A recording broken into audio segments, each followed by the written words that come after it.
G'day, it's fugitive Australian journalist Shane Dowling from the website and YouTube channel Kangaroo Court of Australia. Now, I've just published an article and it shows how Israel is bribing Australian politicians. And the example in this article is Senator James Patterson. But they've been bribing other Australian politicians as well, and I'll discuss that in the article.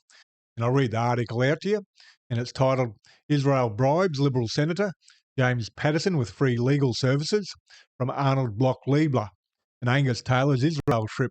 I published that on Thursday, the 16th of July, 2026.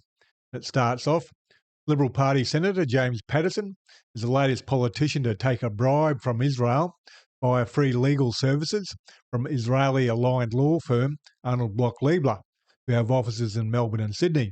Arnold Bloch Liebler is home to Zionist Mark Liebler and his son Jeremy Liebler, who is also president of the Zionist Federation of Australia.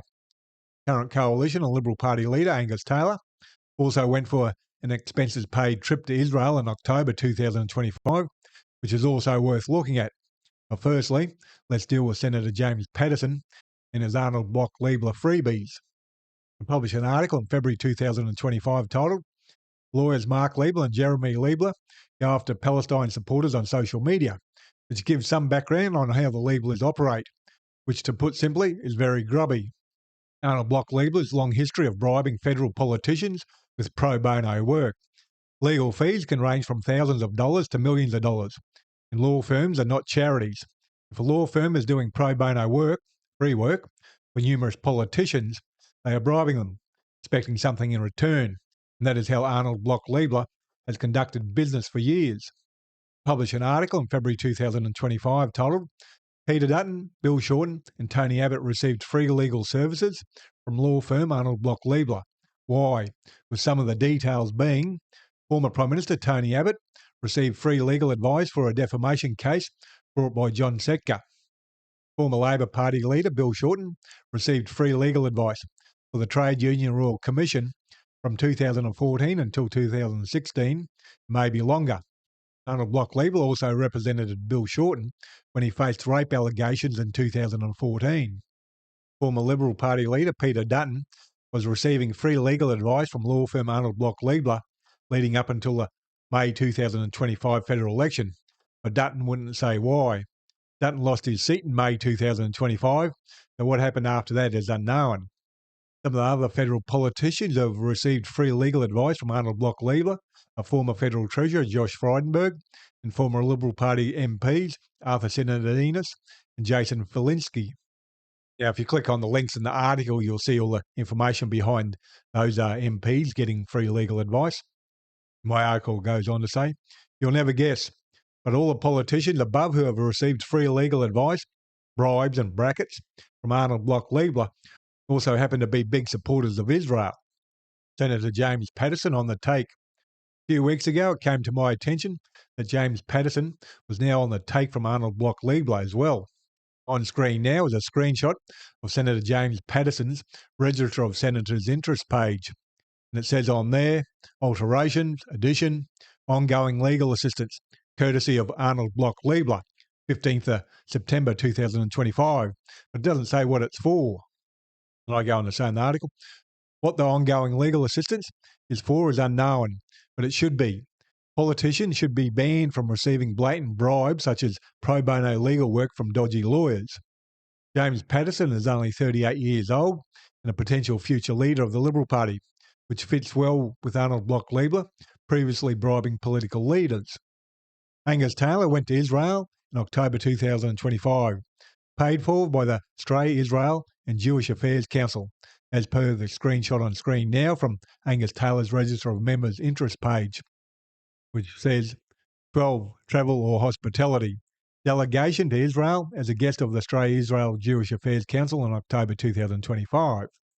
My article goes on to say, Mark Liebler just happens to be the chairperson of the Australia-Israel and Jewish Affairs Council. Many other Australian politicians have also been on trips to Israel over many years, but Angus Taylor is only one I know of who has gone to Israel after the UN-backed Independent Commission of Inquiry concluded on September 16, 2025, that Israel is committing genocide in the Gaza Strip. Angus Taylor also received a freebie to go to the US in November 2025, as per the screenshot on screen now. But the US and Israel are virtually one country now. So I wonder if the two trips were connected. The screenshot says 12 travel or hospitality delegation to the United States as a guest of the American Chamber of Commerce in Australia in November 2025. My article goes on to say, there's one thing to get a free trip, but free legal advice is basically a cash bribe that always seems to work when it involves Arnold Bloch Liebler. If you know of more politicians who have been bribed by Israel via law firm Arnold Bloch Liebler, please let me know, and I'll add them to the list next time I do an article on this matter. Now, when I published the article yesterday, I shared it on social media. The link and X in particular, which is formerly Twitter, seemed to slow down the sharing of it, which is quite dodgy. So make sure you spend a few seconds and hit the share button on this video, which really helps in a big way. And I'm an independent journalist and I'm 100% crowd-funded from viewers like yourself. I've been running a campaign to make sure I can keep on doing the work I do. I'll read that out to you. 33 weeks ago, I launched a campaign with a simple goal: find 200 new monthly supporters so I can keep doing this work as a fully independent journalist, running this website and YouTube channel without corporate backing or paywalls. Since then, 193 wonderful people have stepped up and become monthly supporters. That's huge, thank you. We're now at 7 to go. If you've been enjoying the work and aren't yet supporting monthly, I'd be incredibly grateful if you consider joining them. Here's the situation. Like most independent journalists, I'm basically a one-person small business. Right now, a lot of us are feeling the squeeze, just like many small businesses and their households are. To stay afloat and keep bringing you the reporting I do, I need roughly 200 more people, or 7 now, chipping in whatever they can comfortably afford each month. Anything from $3 to $100 or whatever works for your budget makes a real difference. There's no lock-in. You can cancel or adjust at any time. That feels doable right now. You can see all the donation options on the donations page on my website. And I'll put a link to the donations page below this video on YouTube. Your support, whether it's a monthly donation or one-off donation, or just sharing my work, is what helps keeping independent voices like this one alive. And please do your bit and help shine a light on corruption and share this video on social media. Please hit the like and subscribe button and the notification button. That way you get notified when I publish new videos. Thank you for your time and have a good day.